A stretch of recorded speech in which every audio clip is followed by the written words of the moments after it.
Ladies and gentlemen, friends and neighbors, it's Scott Hammond on the 100% Humboldt podcast with my very amazing producer, Nick. Never give him credit. He got it right away. And my new best friend, Berit Meyer. Hi, Berit. Hi there, Scott. How are you? I'm doing great. Tell us, who are you? What are you known for? What do you do? Oh, that's such a funny question because I show up in the community in many different places and people say, oh, I know you. I know you. Wait, aren't you? Yeah. And a friend of mine came to visit a long time ago. I was a high school buddy, and she said, we were at the co-op shopping. She said, Barrett, you're the pillar of the community. Because I could say hi to so many people. And you know, it's just unheard of when you're in a bigger city. So I just love that about Humboldt. You don't know everybody. You know every other buddy. Every other buddy, which for is sure. a lot. Yeah. And then I go places and I don't see anybody I know. I'm like, wow, look at all these new people here in town. Right. I haven't been getting out. So tell us so those of us that don't know you and wouldn't know you to see you on TV, wherever we might be on TV now or the internet or wherever. What are you known for here in Humboldt? I'm known for baked goods. Oh, and yes. places to come hang out. So Ramon's Bakery is my business. Tell us about the history of Ramones. Let's see. How far back should I go? I would say 81 is when we opened the doors. And so I graduated. I came up here to go to Humboldt State, graduated in 1981. Not Cal Poly, Humboldt State. No, it's Humboldt State. That's how I know it. I know. It's a running joke. It is, I bet. Cal Poly, Humboldt. So I came up here to get a degree in wildlife management, which I did and graduated in 81. Wow, okay. Came up from the Bay Area. I grew up in Berkeley. Wow. Went to school at Davis for a couple of years, took a year off, traveled around the country in a VW bus, had a great time. How cool are you? Visited national parks. And the bus? The VW bus? In a VW bus, yeah. So Joni, my wife, has a 67 Beetle. The kids rebuilt for her. It's beautiful. I think ours was a 67 bus. Wow. I think it was. Huh. Yeah, a friend of mine in college and I decided to just hit the road for 9 months. And it was a blast. So you did your first couple of years at Cal and then finished at Humboldt State? Yes, I did. Yeah. Wow. I came up as a wildlife major in 78 from San Diego. The difference is that this guy wasn't that great at math. So I ended up with a liberal arts degree and a podcast 50 years later. Okay. Okay, 78's the year I landed. Okay. In Humboldt County. Oh, really? Okay. Yeah. What year did you graduate? High school? 75. 75 from Berkeley High. Wow. Okay. Yeah. Home of Chez Panay Restaurant. Yes, indeed. Our son took us there. It's amazing. It was still pretty good. I'd never been. It was tasty. Yeah. We usually go to, usually, it's not like we go that often. There's the upstairs and the downstairs. So the upstairs is more manageable as far as being able to get in. Yeah. Downstairs. That's where we were upstairs. Yeah, nice. Where they send everybody. It's, almost in the neighborhood I grew up in. I grew up just a little up the hill from there. So wildlife management to artisan baking. How did that happen? Okay. Did it start with Ramon's restaurant in Opera Alley, or am I getting ahead of us? You're getting a little ahead. Okay. Let's see. So I worked at Tomaso's when I was in college. Tom? With Tom Pagano. Wow. Hey, Tom. Shout out to Tom. Hey, Tom. Thank you, Tom. Is he still in the area? Yes, he is. Tom, if you're here, raise your hand. So let's see.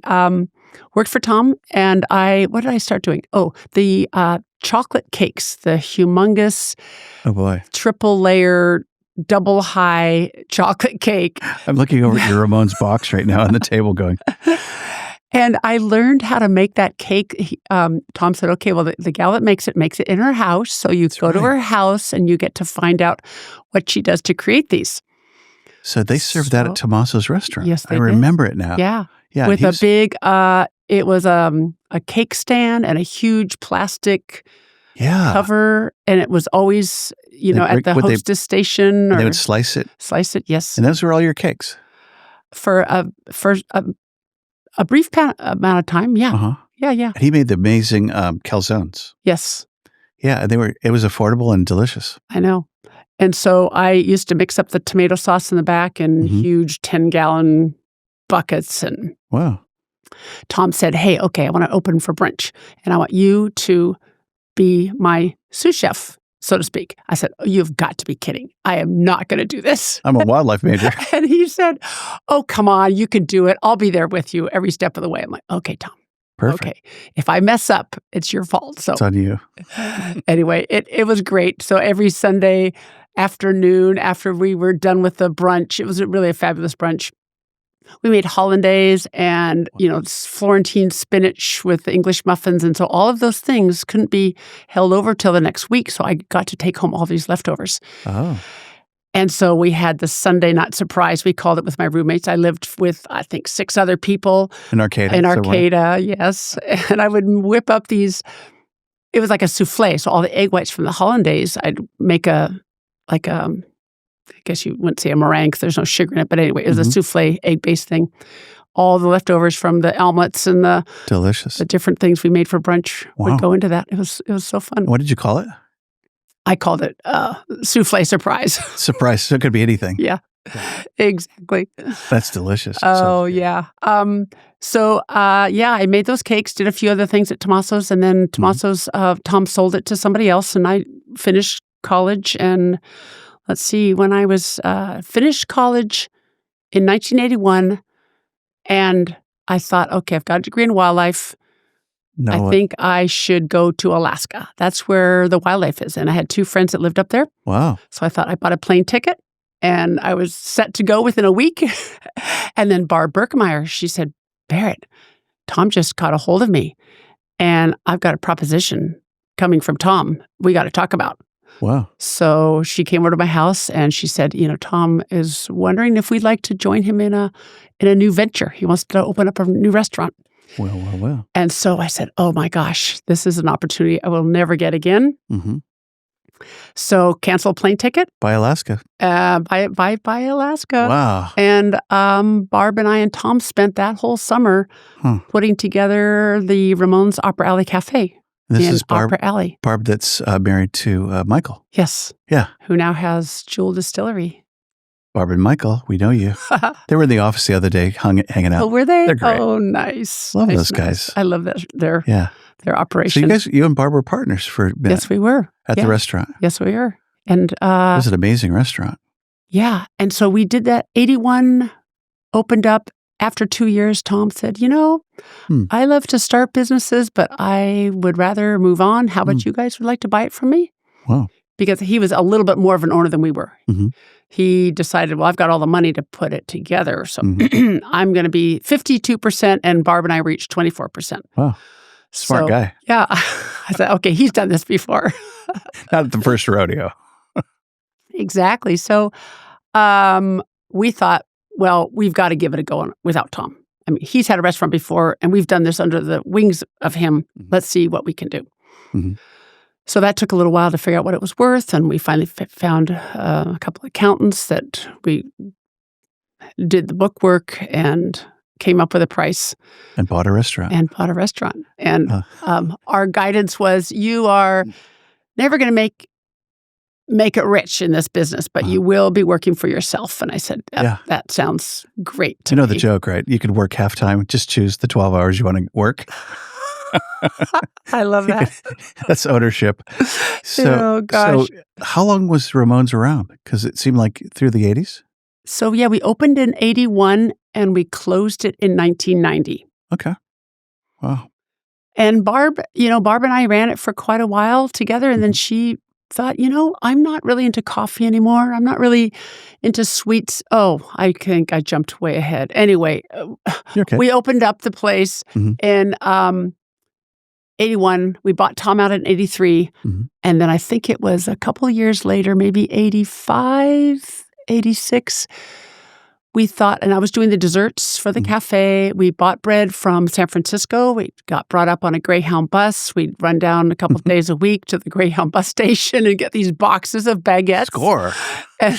And I think back about how these things started. Transport. It's crazy. It's good. So we had a bread warmer, and anyway, that was great. So we served our customers with bread from San Francisco.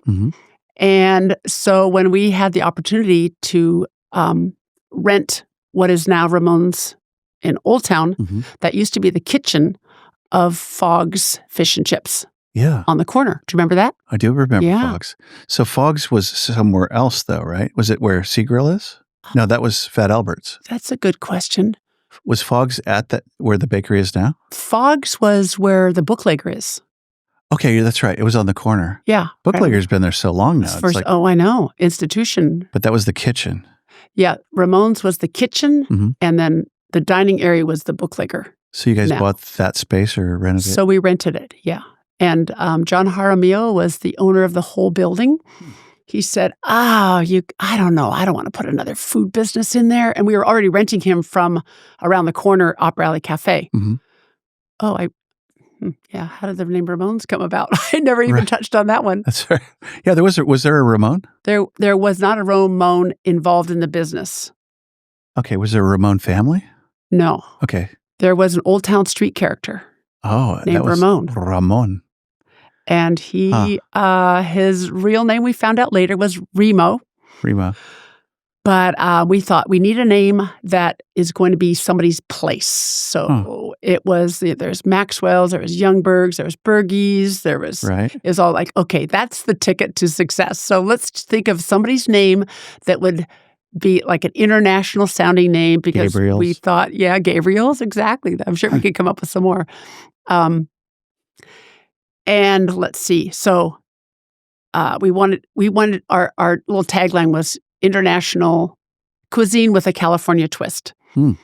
So we thought, okay, Ramones, it can't be Tom, Barbara, I, but Ramones sound like a fun name to attach to our business. So that's what we did. And so attached to the bakery then. And it's still, it's been the same name throughout. And so that was your first bakery. And now there are how many in Humboldt? Now there are 5. Oh, this is where I'm a whole bunch of fun. This is where I do my prop. Ready? Okay. You're going, you don't know what's going to happen here. No, I don't. She hasn't seen the show yet. No, I haven't. Nick, however, has seen 75 of these. So in Humboldt County, I see a map. 5 locations. So you have McKinleyville Bakery. We do. You have Eureka, proper downtown in Old Town. That's the first one, What's the address in Old Town? 209 E Street. Corner of what, 2nd and E? 3rd and E? 2nd and E. Between 2nd and 3rd. Anyway. Yeah, it was one of the And then third. you're at Pearson's, which is brilliant. Yeah. And then Wildberries in Arcata. Yes. It's right over there. Arcata and Eureka are kind of right on the opposite sides of the bay. You could see that from there. And then what's did I miss one? Let's Fortuna? see. There is no Fortuna. We got McKinleyville, the one on Harrison Avenue. Thank you. Oh, the hub. The hub. That's where you bake, right? That's where it's all happening. Right. And they have delicious food, kind of like Ramones. Thank you. Wait, it is Ramones. No, the food's really dynamic. Oh, there. Thank you. Yeah. Thanks. And it's located so perfectly with all the hospital and medical community. Yeah, we rented the building next to us. In 1990, we opened up a bakery location there. And the only reason we picked that spot was because somebody told me that there was an oven for sale inside that building. Oh. And I thought, okay, I don't anticipate buying this oven, moving this oven, but I should go look at this oven to see if I can learn anything about a bakery oven. So the woman there said, well, actually, this whole space is for rent. I thought, really? Oh, weird. Okay. Maybe we ought to turn this into a location. Not only just have it for baked goods, but just to make it into another retail spot out front. Love it. When did that open? 1990. Gosh, that's been there that long now. Yeah. Huh. This is where I do kind of a little break. If you're just joining us, this is my new best friend, Berit Meyer from Ramones, formerly Opera Alley Café, now Ramones Bakery. Is it Ramones Bakery? Is that enough? Bakery and Café. And Café. Okay, good. Home of the, one of the drinks I really liked in years past, I don't know if they still make it, was a really small mochaccino. It was a really strong mocha with 2 or 3 shots of amazing magic. And I get that extra hot, non-fat, and my day was better. Okay. And you guys were one of the first guys that mastered that mix that I really liked. Oh, good. Yeah, Thanks. I should go back and get one. There you go. I bet they could do one. I hope so. Some barista could pull that together. Pretty easily. Describe it like how you remembered it, and hopefully. Oh no! Yeah. I think that's the impact of food and local. And so, do you guys source locally too in terms of ingredients? Well, not exclusively, let's but see. Well, if we can get some, we get basil, which has grown. It's amazing. I hope I get this correct. There is a program to grow. There's a greenhouse out at Redwood Acres.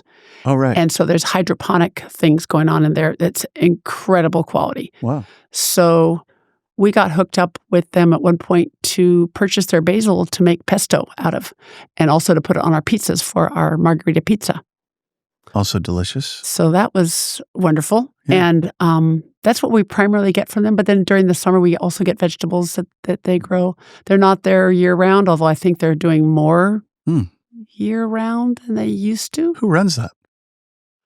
It's part of I was going to say HCOE, maybe. And it's a program that got started to introduce kids to growing and harvesting and marketing and selling. So I thought that was awesome. Kind of farmers market stuff. Yes. Yeah. And you know who was instrumental in that was Karen Brooks. Really? I know that I know Karen. She's a very good friend of mine. Hey, Karen. Hi, Karen. Is she a horseback rider too? Oh, yeah.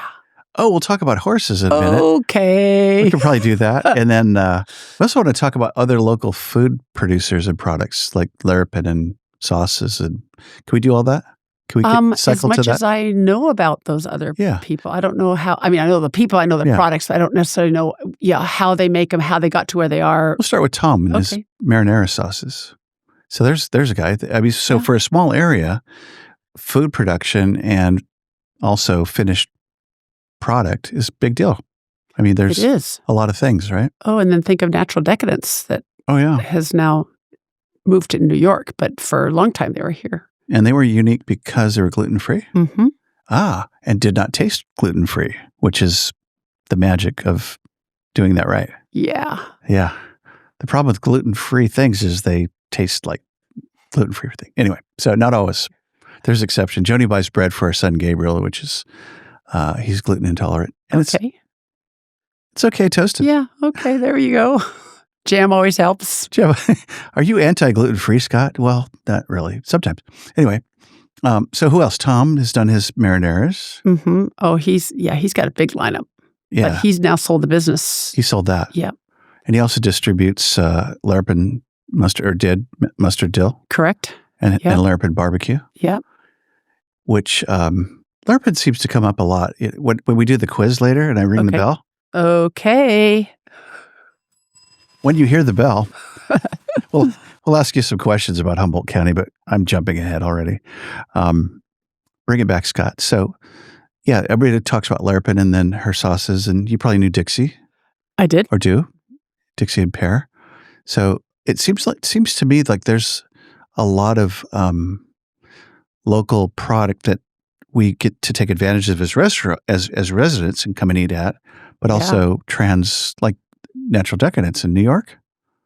Wow. They moved their operation over there. And all the Food Works people in Arcata that there's come. Just so many. Humboldt Harvest is just, there's so many. What's Humboldt Harvest do? Remind me. Well, it's an umbrella for food producers in the area. And they do have, I think it's a way to collaborate and market. And there's usually at the Redwood Acres Craft Fair, there's a nice booth where you can see a really nice offerings of who's all involved. Mm-hmm. I know there's the Mercantile down in Old Town, Humboldt Mercantile, and they showcase for the holidays lots of local products. The North Coast Journal has that shop down in Ferndale. The shop, I should probably know the name. I'm really sorry. Sorry, Melissa, but they feature local products. Oh, and the old bank of Lolita. Oh, yeah. If I remember right. That's nice. That's a nice looking shop. I saw it recently. Oh, it's cool. They have a lot of cool stuff. They do. And so when you think about our area, it's like, I'm so proud of the area and the people because they follow. Ron said this the other night, our friend that we talked about before we went on. The cool thing about Humboldt that's really iconic, that isn't anything like Chattanooga or Boulder or California, is that people follow their passion. And that's you and me. Too. I believe that. It is. I know. If you want to make it here, you better do your thing. We can't always come up with something that's going to survive for sure, but I feel so fortunate that I'm still doing it. Yeah. 44? That's amazing. 44 years later, still at cool. it. I like it. And doing it well. I mean, things are still delicious. Yeah. Like talk about the Irish soda bread since we just came out of St. Patty's. Why would you be famous for that? I'm not sure I've ever had yours. You haven't had ours? We have an updated version. I am really happy with their new version, which we did switch it up a couple years ago. Mm-hmm. Now it has some fennel in it, and it has, let's see, there's always currants in there. Mm-hmm. We used to make one, and we had one of our employees do an ad, and he called it the spotted dog. I guess it can be spotted dog because of all those little currants inside. Sure, which probably make it delicious. Yeah, it's great. It's great toasted. I would have some every day. Since I can hardly wait on this one, with Nick, butter. Yeah. Can you pull those in front of you, and can we just look at the sure, food we can for a look second? at this little box. What did you bring? Well, I said I had to bring something. Oh, of look course. at this. So, speaking of gluten-free. Tip it up here. Okay. Oh, look at those. Well, it's just a little thing. Nick, would you look at them? The chocolate ones we've been doing this cookie forever. It's double chocolate walnut. Wow. And there's so little flour in it, I decided that why don't we make that gluten-free? Because there are many things that you could add in there, which is just a small amount. It's not going to change it much at all. I don't think it changed it at all. Wow. So we have a little bit of gluten-free flour mix. And they're chocolate. Mostly hear chocolate. That, Joni Hammond? Oh, yeah. Mostly chocolate Have and you guys butter. ever done anything with Dick Taylor chocolate? Or do you guys ever do We haven't. At one point, thing? we were looking at getting their cacao, cocoa nibs. Mm-hmm. Now I'm forgetting what we were putting those in. Could be a lot of things. Oh, I know. Little Rocher. It's a little meringue-based little giant kiss, and we put those inside. Oh, that's cool. Yeah. Are those umbrellas, that blue thing? Oh, yeah. It's a little, we have cutouts. So we have a little umbrella cutout and a little cloud cutout for the rainy season. Our not cake decorators, our cookie. Yeah. We call them cookie punchers, glazers, decorators. They do an amazing job, and they come up with all kinds of designs depending on, hopefully. Can I hold these up? Yes, you can. Is there a camera in here? There's a there's camera two, looking at me. There's two. So I figure if I grab these and start touching them and holding them up, that I could take them all, but I won't do that. But you can see, I guess I'll do one. There you go. It's raining, folks, in Humboldt County. Weird. Perfect. The perfect cookie. I'll just set that sideways there you go. there. Thanks. Those look delicious. And some chocolate chip just because. I had no idea that I would be hungry being here, but you're the very first somebody coming in with food. Oh, really? I bet if we played our cards right, Nick, probably get a cookie out of this deal. What do you think? Nick's smiling, so he'd probably have one anyway. And then I also wanted to bring a new thing that we're doing, which what's is that? This is a cheddar jalapeno cheese scone. No way. And anyway, Nick, look at that. What's going on? Delicious. It looks really. There we go. The color and everything. We don't mind. Yeah, we decided to finally. Jalapeno. I'm embarrassed to say we didn't have a super good cheddar cheese for a while when we did our bacon cheddar cheese scones. So now we've upped the game. More cheese, sharper tang. Yeah. And now we're making it with jalapenos, and it's delicious. Wow. Is it spicy jalapenos? A little bit of spice. Just a little. Just a little heat. Yeah. Yeah. Just to perk it up a bit. Like the Los Bagels. Jalapeno bagels. Oh, yeah. It's quite a bit.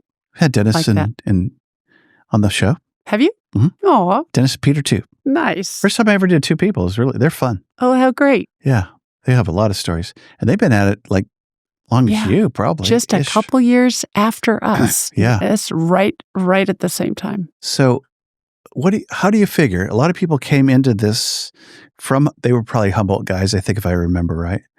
And they were probably wildlife majors or ocean or something. And then people go into food. What's that about? What is that? Just found a passion. I guess so. I got disillusioned with the wildlife major right toward the end. So I'm like, okay, right. I got to go to Alaska just to see. But now I'm like, right. When I was in college, I would bake for my roommates, and I would bake croissants and bread and cakes. And I would just because I love to bake, and I would go into the library and look at Bon Appetit and gourmet magazines just to okay, I'm done studying for now. I got to go take a break. Otherwise I'll go crazy. And I would just look at food magazines. That was the therapy. Yeah. And then when I graduated, actually, I'm going way back in time again, but my roommate's father gave me a book on chocolate desserts. Oh. And so I worked my way through that whole book, making desserts for the Ramones Opera Alley Café. Wow. So that's just jumping back in time. But yeah, I was interested in food while I was... But you had a lot of friends in college.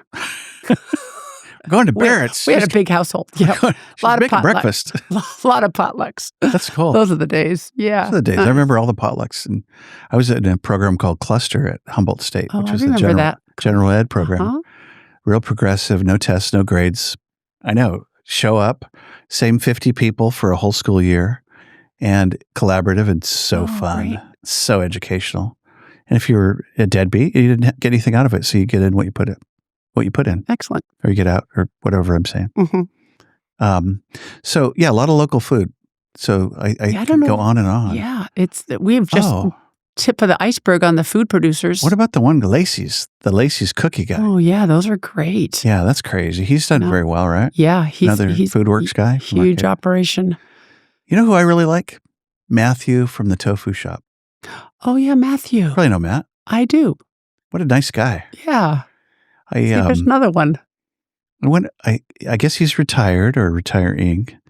And I hadn't seen him in probably 20 years. And Joni and I have soup for breakfast at the co-op in Arcata outside before you go to church next door at the Catalyst Church, which is right there. And so I'd seen Matt a couple times, and I don't know if he'd recognized me, but I went up to him in the line and I said, you know what? I want to thank you because you've done this for about, guess what, 40 years. Probably longer than me. And you've kicked out killer tofu and made it palatable is not a very nice compliment. You've made it delicious. Made it delicious. And it's in all the stores. And he used to do a tofu turkey for Thanksgiving. Yeah. And I said, kind of a thank you for your service. And it was really a cool moment. It was sincere and heartfelt, and it was cool. Thanks, Matt, for your service. You're amazing. That's great. Anyway, so yeah, a lot of food folks. Oh, and Casaro's. Mm-hmm. She makes a really delicious, like a green onion vinaigrette. Have you had that before? I think I have. Yeah. Yeah. There was Sweet Mama Janice. She did her stuff for a while. Who makes all the pasta? Mama Noni? No. Something. There have been a few pasta makers over the years. And sauces. And we didn't even talk about the wine people yet. You know, Philbrook and my gosh. Iceland. And so, yeah, when we started the Café on Harrison Avenue, Brian, my husband, loves wine. Okay, I love wine also. But hey, Brian, shout out. Hi there, Brian. Too bad you aren't here with me today, but maybe next time. Yeah, you didn't get any cookies, bro. Wait, you're around cookies all the time. So, Brian, let's see, we knew that we would be selling wine at the new Café. Mm-hmm. So Brian jumped right on. And I had the experience prior with Ramon's Opera Alley Cafe. We had a really nice wine list. Thank goodness Tom knew what he was doing and how to bring in some different wines. And we tasted so much wine. And all those guys used to come up all the time. They'd come up and he'd take bottles of wine home. We've Napa, Sonoma. Uncorked it, and I can only sell so much, or I only taste so much of it. So anyway, Brian does that now for our business. That's a rough job, being the wine guy. It's a rough job.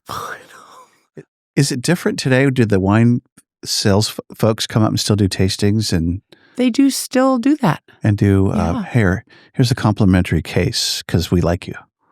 I mean, Brand's not that great. It's not quite that. And maybe they're not quite as generous as they have been. But it also depends on how many different people they need to taste on. So they open up a bottle in the morning and then they taste it throughout the day. And if you're at the end of the line, you may get the rest of it or whatever. Anyway, lucky you, yeah. It's really nice. So I was going to say, so when we first opened the Café, we thought, we're not going to go full hog on with a huge menu. That's just complicated. You have to make sure you have a chef that's going to stick around, and we'll just do quiche and soup and salad. That'll be good.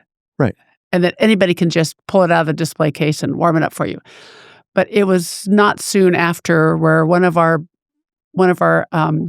bakers in the evening said, I could run that kitchen for you. I've worked at a few different restaurants. I'm like, oh my gosh, okay. If you want to take this on, we'll support you. Yeah. So I forgot all the little steps that it took, but it seemed like right away we were selling food. Entrees. We had pizzas and we had beer on tap and good wine. Breakfast, lunch, and dinner. Mm-hmm. Yeah. Wow. It's really been a fun ride. Yeah, it did. So for those that don't know that'll watch, later, we're not really that far from Napa or Sonoma or Geyserville and Dry Creek and all the magical places there that they create wine, world-class wine. True, yeah. And I want to rib Brian a little bit about being a wine guy because I really like good wine too. Do you? Yeah, Okay. and us wine guys, we got to stick together. Yeah. Yeah. So we have a couple customers that come in and buy wine bottles to go. He'll put together half a case or more. Oh, wow. Because he picks all these amazing wines. He does research, I would say daily. It's his passion. Daily, he's looking at wine. I got to get that one in here. We go out of the area, drink a bottle of wine, look on the back of it. Who's the distributor? How can we get that up here? So and so that's fun. Yeah, it is really fun. So yeah, we have a couple customers that buy wine right out the door from Brian because that's cool. Because he knows what he's doing. He knows what he's doing. He wouldn't sell it unless Brian, he liked it. The sommelier of Ramones. Right on. That's. We've thought about doing like wine dinners or wine tastings, and we just haven't kicked our butt in gear to pull that off yet. Yeah, I know Dick Taylor's done a lot of that pairings with. Oh yeah, for sure. With wine, chocolate and wine, beer, chocolate tasting. Oh, we did a pairing with what's that kind of beer they make? That's weird. Oh, barley. Barley wine. Barley wine. It's that. It's a beer that's English and weird. Anyway, there's also like honey mead. Wasn't there somebody down there at that Dick Taylor location that made a honey mead wine? Yeah, there's some mead guys locally. Huh. Forgot their names. I did too. There are a lot of fairs and Friday night markets and stuff. So are you open for Friday night markets when it's we started out being open on Friday nights, but it's a street party and people really wanted to hang out and walk the streets. On the street. So we thought, you know what? We don't need to do everything. Right. And fair enough. If it was cold and windy and people need a place to sit or come in and get a hot coffee, they'd come in. But we're open for Arts Alive on the first Saturday. Segue to coffee. Your coffee's been great forever. So what's your secret to the Ramones blend? I'm glad you asked. Yeah, funny that I would. We'll talk about wine later, Brian. We're going to coffee now. Yeah. We roast our own. And that was, I would say, the turning point of our actually making some money versus just running the business and, money in, money out. Pretty much just stable line. Brian contacted somebody down in the Bay Area, find out about getting some coffee brewing equipment. And this was down in Redwood City. And the guy said, "Oh, well, are you roasting your own coffee?" No, didn't even think of it. He said, "Oh, dude. Okay. How much coffee did you say you're going through?" Because we're looking at some bigger urns of coffee. And so when Brian came up with some numbers for him, he said, "Oh, this is a no-brainer. You need to roast your own coffee." Wow. So Brian took a weekend seminar. I forgot where he went, Las Vegas or something, and found out that roasting coffee, on the level that we're doing it, you could really go fancy. Right. There are some other coffee roasters around here that I'm sure have much higher, I wouldn't say higher quality equipment because our roaster is a really good one. But we ended up buying a roaster from him, and then later on we replaced it with another one, and we went out to Idaho. That Dietrich is the name of the coffee roasting business that makes these machines. It's in Idaho. We went and visited them. And where are they, in Boise up that way, or? Oh gosh, I knew you were going to ask that. I don't think it's Boise. Where would it be? Coeur d'Alene to the north. It could be. Could be Coeur d'Alene. Eagle. My daughter lives in Nampa. Okay. Yeah. We like going there. You know what? The people are super nice. You know what is not nice? What? People in cars. It's like insane. They're like nicest people everywhere in stores. But you put somebody in a car, you Idaho people got to work on that. Oh, wait. Half of you are from California. Rant over. So you roast your own coffee. We roast our own coffee. And Brian's the roaster? He was for many years, and now we have somebody else doing it for us. Cool. And we buy organic beans, but we didn't go through the process to be certified organic, but we do. All of our beans are organic. Wow. But we don't have the sticker on there. We just didn't want to go through the So you must have different roasts. And do you sell the coffee in bags? We do. Oh. Yep, on the I should shelf. know that, actually. It's kind of. I feel kind of weird to ask that. should probably go to the store, go look around. It's on a shelf that's maybe not always that apparent. I'm usually because you're looking things. at the other things. I'm buying items, but I like the idea of looking at some of his wines. Can check that out. Oh, yeah. So, yeah, we have a wine list. So cool. Let's talk about horseback riding. As long as we're talking about wine. You see that smooth segue? Hey, if you're just joining me, it's my friend Berit Meyer from Ramones Bakery and Café. And you're a horse, what would you call you? An equestrian? Definitely horse lover. Horse lover. I like that. Been that since I was in 2nd or 3rd grade. I don't want to crack a joke about a horse right now. You know what they call a horse that, like a money pit? They're expensive, right? I don't do it that way. Do you own horses? I own 3. Oh, rad. But I do have one that's becoming expensive. Aging or just? No, he's got some interesting little quirks. Oh. Some of it's training, some of it's rehab, some of it's vet. Oh, yeah. All the girls were raised at Field of Dreams in West Haven, which is right over here on the map, folks, over by Trinidad.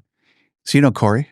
I wish I could say I did, but I do not know Corey. Trains a lot of young women and I've been guys. Meaning to go check that for years operation and years. out. That is so wonderful. Thank you, Corey, for not ever letting me need to buy a horse for my horse-loving daughters.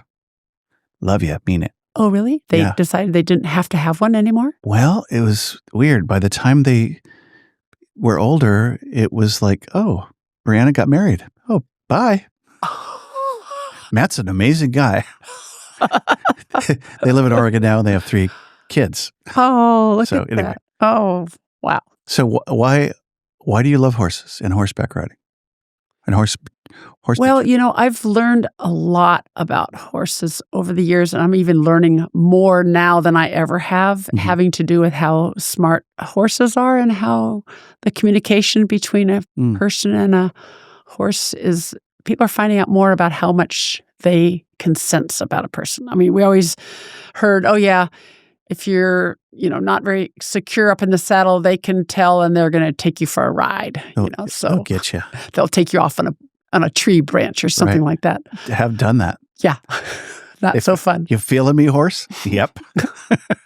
Take you under that oak tree. Yeah. So, I think this horse came to me because he's a challenge, and it's been a learning experience. I can't take him for granted. He's a little bit more flighty and anxious, and just trying to dial him down constantly. But my passion with horses is endurance riding, which can be 10, 25, 50, or 100 miles in one day. And they have races for that, right? Yes. And leagues and they do. Events. So is it just straight? Are you the racing where they run and ride? That's called a ride and tie. Do you do that too? Oh, yeah. Wow. Well, let's get started. So let's start with the racing. Tell us the difference. Ride and tie is the first one I did was in 1977 when I was in college. That will date me. And it's 2 people, 1 horse. And apparently it used to be how people traveled, like getting from A to B. I wouldn't say it was the Pony Express era, but it was some time where 2 people and 1 horse, one would ride it ahead, tie it up, hopefully to something more than a sagebrush. And then the person behind would come along and find the horse tied out there by itself, untie the horse, get on, and then pass the former rider who is now out there running or walking in front. So it's a 2-person, 1-horse team. Huh. And it's designated distances, right? Yes. Okay. Yeah. So now it's a race. I mean, now it's a competitive event. I wouldn't say it's a race for some people, kind of like endurance riding is a race for those that really want to get out and show their friends, companions, what their horse can do, how well their horse is trained. And I just go to finish the ride. Right. I'm usually in the back because I like to spend time on the trail, visiting with my friends. I've never had a fast horse, so I'm like, I'm going to take care of him, and we'll just hang out. And there's vet checks along the way. Sure. It is, and you camp. You go to a ride camp, it's called, and you camp out with a tent, a pickup truck, a camper, or a big LQ, living quarters. So some people have, a house on wheels, beds. Yeah. I was so happy when I wasn't doing it in a tent anymore, and I graduated to a camper. So that was great. And then Brian would come along with our 2 daughters, And he said, "Oh, this is wonderful. I don't have to make coffee out in the wind. I can make coffee in our camper. The kids have a table they can draw pictures on." Warm. It reminds me of Dwayne Flatmo going to, what's it called out in the desert? Burning Man. Okay. And he's got the whole setup. He puts a bed in the back of the thing, and he's got it all dialed in. So camping comfort. Yes, that is great. Maybe a lot of hunters do that too. Drink beer, shoot the guns. Oh, yeah. Have a good time. Yeah. Fishing. Yeah, you're out. You're under the stars. How far is the race? How far is average endurance races? Are they? There are 25 miles, 25 to 35, which are called limited distance or LDs. And then it's 50 miles, which takes you have 12 hours to finish the ride. And then there's 100 miles, and you have 24 hours to finish that ride. Oh, wow. And you ride by the light of the moon. Or if there's no moon, then you ride with a headlamp and glow sticks attached to the bushes. So you're out there at 1, 2, 3 o'clock in the morning riding your horse. Oh, wow. It is such I bet that's an a awesome rush. thing. It is really, you can really see all great. the stars. Look. Yeah. It's middle of nowhere. It's middle of nowhere. So Nevada, Arizona, I've all over done California? a couple of them.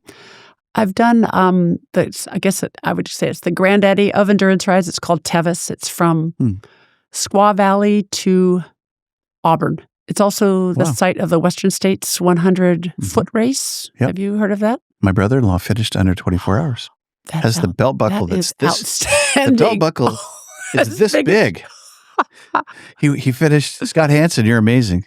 He finished it in 23 hours, 56 minutes, 32 seconds, just barely. So he got the silver buckle instead of the bronze buckle, or one of those. Under 24. That's great. You got to be a stud of whatever gender you are. If you finish that in 24 hours, you're totally the bomb. Awesome. Yeah, I guess that's 24 hours is just, how many, is it 100 miles? It's 100 miles. How do you do that? On trails? On trails. And there's hills? Yeah. Oh, a lot of hills and canyons and rivers. So is the trail run the same as the trail? It's really close. It's very close, but it's not exactly the same. Huh. Do the same folks do it? Probably. No, different. Yeah. The Totally volunteers, I would tell you, the volunteers that come out to help put on the Tevis is like 600 to 800 volunteers. Wow. And it's like, it's a huge, you want to be a part of it. Once you're involved, I've gone to crew for people. If I'm not riding, I'll go crew. I haven't volunteered for the actual event itself, but it's just it's a gathering of people that share a love and people want to help each other out. It's really, really great. I like it. What are they called? Tevis? Is that a guy's, Let's see. There's a guy's name. Let's see. Tevis. What was his first name?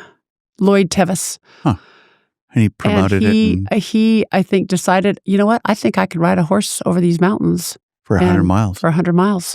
Dang. And he did it with, a canteen and a Western saddle and a cowboy hat. And, he and a couple buddies, I forgot what year they did it. But then a guy that said, well, I'm going to run that. I'm going to run it with the horses. Right. And then the Western States These are the guys that ran in Converse tennies before there's Hokas and Nikes. I know. Can you imagine? It's like brutal. And probably there's race saddles and probably all kinds of There's all kinds of get up here. Yeah, stuff. There is. Yep. Wow, I can imagine. So cool. So horses are brilliant. Horses are great. Yeah. They're they really, really are. It's amazing to see a well-trained horse and what they can do. I mean, voice commands, they know what to do. What's the horse folks down in Fortuna that do therapy rides, ride something? Yeah, there's one. I'm trying to think of, she runs that deal. They take care of a lot of special needs people and the therapy of horse riding. Kohlrabi? Might be. Kohlrabi? Could be. I think there's also Wild Souls. Wild Souls. Wild Souls. Is that the one? Yeah. I think there's more, there's two maybe. But there's horseback therapy, right? Yeah. Yeah. Yeah. I think that's an amazing thing just to get people to feel confident. And I mean, I don't know what the program offers, but I can only imagine just how much I enjoy being around a horse, that it would just help people kind of like think outside themselves and think about being with another animal. And I think I was a camp counselor in Redwood Valley, and I was on the back of a horse, shirt off with hair flying in the breeze, big long hair, longer than yours. And then that horse read me and took me right under an oak tree and shredded my back. Oh, dear. So they're really smart. So watch out. Oh, dear. I think it's my last time I ever rode, probably. Anyway, that was whatever. Different person, different horse. So let's talk about what you like about Humboldt. And we'll just make this the quiz part since I have a bell. Okay. If you're just joining me. Boy, a quiz. Berit Meyer from Ramones Bakery and Café. Quiz number 1 question for all the prizes. Okay. Well, we'll see.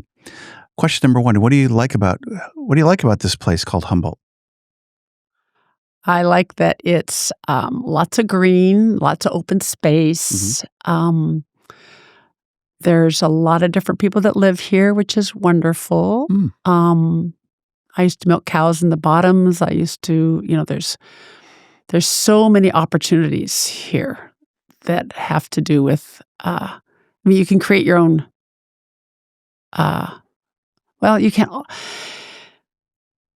you can't always make your own livelihood because that's very complicated, but you got a shot. You do have a shot. I mean, and you can ship stuff out of here if it seems like rent is low. So but of course shipping, I don't know the whole shipping industry. That's not really why I'm talking about Humboldt, but it just seems like there are a lot of opportunities here. Yeah. And I love that it's not filled with cars and noise and pollution. And amen to that. I love the beaches and the forest, and I do a lot of hiking, running on trails.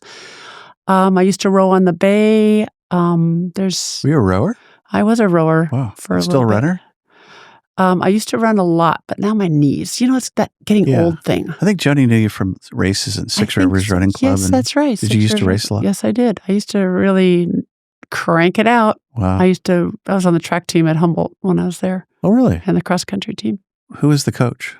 Was it Hunt? Was he just men's? He was for the men's. Yeah, it was Jackie Yap was there for a brief amount of time. How about Jackie Yap? I haven't heard that name. Floyd, what's his name? Okay. And then there's James Washington. James Washington. James is still 40 years old. Yeah. He's still around out there. And Scott Pesch Scotty boy. Was involved quite a bit. Hey, Scott. What's up? Dave Wells. Right. One, yeah. Yeah. Rich athletic heritage up at Humboldt. Especially with with football gone, but the running heritage.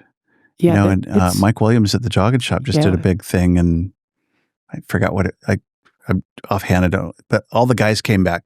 Mark Conover. Oh, yes. For Clam Beach Run. Yes. Did you run that last? I didn't run it this year. I've run it many years. Mm-hmm. Yeah. That was my first race I ever ran. I did 5 miles the day before. First time ever good at going. The track. I'm ready for 8.5 miles. Yeah, I could do it. I know I can. Piece of cake. Oh, dear. It was fun. All that momentum, because all the love and all the adrenals. Isn't it something? It'll carry you at least the first 2 miles. Yeah. You won't even know you did it. And then those darn little hills. Hate those hills. So question number 2. Okay. What would you change about Humboldt if you could wave your magic wand and go, hey, a couple things I'd like to see different? God, these are things I haven't thought about. What would I change? Looking at the map as if that's going to help me. It might. I'm just like, there's the highways up there. I think you're right about the beaches and the forest. And what would I change? We've rediscovered that after COVID, just being out a lot. Trails. Yeah. So many trails and places, magic places. Yeah. I mean, not to step backwards, but it was kind of odd that during COVID that you would have, they closed some parks and things. I mean, there's some ridiculous things. Didn't make any sense. We did a lot of stupid things during COVID. I know. And we don't even need to go there. We didn't know what we were doing. Yeah. Let's talk about that for a while. No. Let's not talk about that. Good going. We're going forward. What would I change, though? Gosh, nothing is jumping out. I mean, there's been a lot of effort of gathering people together for various community events, which, I like that. I do like. That's one thing I like about Ramones, like our big farm table at Harrison Avenue. Mm-hmm. It's just a place where people can gather up, and it's sort of, you can have different people at the same table because it's big enough. It's like a community table. And that's what I really like about Humboldt County. Seems like people are interested in getting to know one another. We could do more of that. That'd be a change.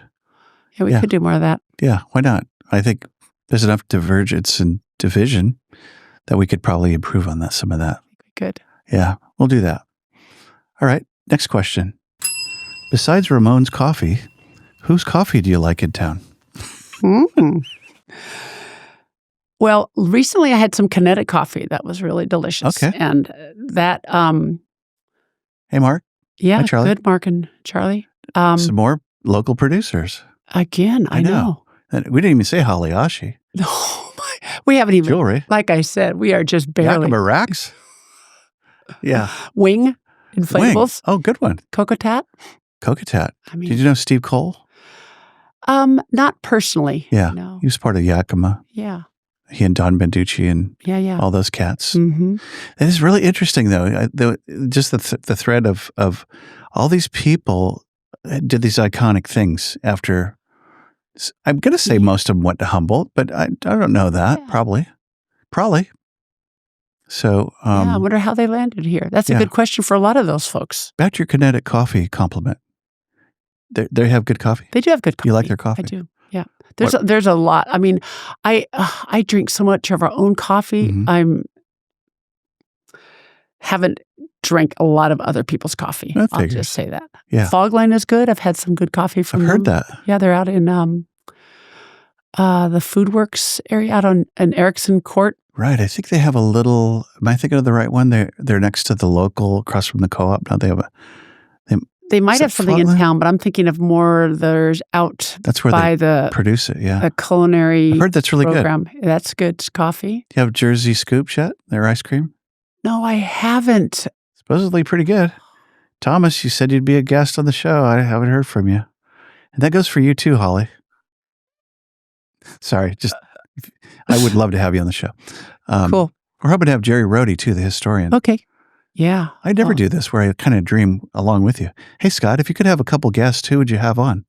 Oh, the history of this area is fascinating. Oh, it's amazing. Oh, I love it. Mixed and amazing and trippy. And it is. It's wild. Okay, question number 3. Okay. Where do you go for dinner? Let's see. Well, we've gone to Brick and Fire a few times, and we've gone to Larapin a few times, and those are kind of old standbys. Does Brian like 2 Doors Down, perchance, for the wine? Well, he does drink some of those wines that they carry, for sure. We haven't just gone over there and had a drink. Sure. I tell you, we go home and enjoy a glass of wine. And crash. And then we have nice bread and cheese. And then we do, Brian is a wonderful chef, so we actually eat a lot at home. That's beautiful. So he cooks and does this all day and then goes home? Well, all day is not so much all day anymore. As in me, I'm not there very much anymore either, which is great. But we've got some other things in the works. So it's not like I'm retired. I can't say I'm retired, but I went through a semi-retired phase, and now I'm... How did that go? Oh, I rode my horses a lot. Got it all out of your system. I rode and rode. Yeah. Where else do we go out to eat? Where have we enjoyed some food? Gosh. We got to go support our local food producers. I keep telling ourselves that we really need to get out more. Brick and Fire's delicious. We like sushi. We love sushi. So we've gone out for sushi once in a while. There's a few sushi spots we've gone to. Yeah, there's some good sushi locally. We like Mexican food. Yeah. Sure. We're getting better. I'm from San Diego, so a little bit spoiled. So coming up to, I know. Same with the Bay Area. I mean, Oakland, San Francisco. Amazing food. And we think, why can't this be transported to Humboldt? It's really funny, yeah. As we wind down, question for you. So, yes, you did win a Dutch Brothers card, so you can do whatever. Okay. Yeah. Oh, let me present that. Ladies and gentlemen, on behalf of Dutch Bros, you have won a lifetime supply. I'll take that. Of something. Of a Dutch Bros. Thank you, Dutch Bros. Cool. And so if we talked about your legacy, what would you like to be remembered for in the community when it's time on your gravestone, on your celebration of life, the book you're going to write? How would you like to be remembered? Well, I would say that that I've pretty much always enjoyed what I've been doing, and I really like. I like it fuels my fire when I see people enjoying themselves at our shop. So I just love people. I like interacting with customers a lot. I like people coming in and seeing other friends of theirs. So it's just a nice hub of a place to kind of pull people together. And I like that we can offer cut out cookies and a chocolate milk for a kid, or we can have, pizza and beer on tap for somebody that wants to hang out in our patio. And I was thinking as I came over here, how sometimes the music that's played in our shops sometimes isn't appropriate. So I'll say, think of it as if your grandmother was coming in for tea. Is this the music that your grandmother would like to enjoy while she's having tea here? Good one. That was just what I would say. Okay, is this your grandma that would be listening to this? Right. I mean, so anyway, I do like have some background music, but it can get out of hand. But anyway, I really, I feel like we've given back to the community in having so many people have worked for us over the years. I mean, thousands probably. So I really feel good about having it as a launching pad for other careers that have gone out into the community, and maybe their first job was at Ramones and got to interact with the customers that way. And there's a legacy statement. Thousands of employees. Los Bagels echoed that. They felt like they were like a training ground. Yeah, just part of it. People's journeys into the world of employment, and what a delight to see people being delighted in your product and the space that you create. Yeah, it's very uplifting and heartening to feel like we've been successful, and we still are known as a place that you can come get good food, and you might see somebody there, because I see that a lot in Old Town. Yeah. So, and I imagine that the medical community would be more of a staple over on Harrison. Yeah, a lot of people, and what's actually some people, if they're waiting for a friend that's in the hospital, they come over or grab some food to go and take it to somebody in the hospital, or waiting for some results for something. And so it's turned out to be a good location. A little respite for folks. Yeah. Yeah. People always complain that there's not enough parking, but somehow they get there, rain or shine. It's okay to walk. It is okay to walk. When we go to Costco, Joni says, "What?" I go, "What? We're parking way out here, the back 40." She goes, "You can walk.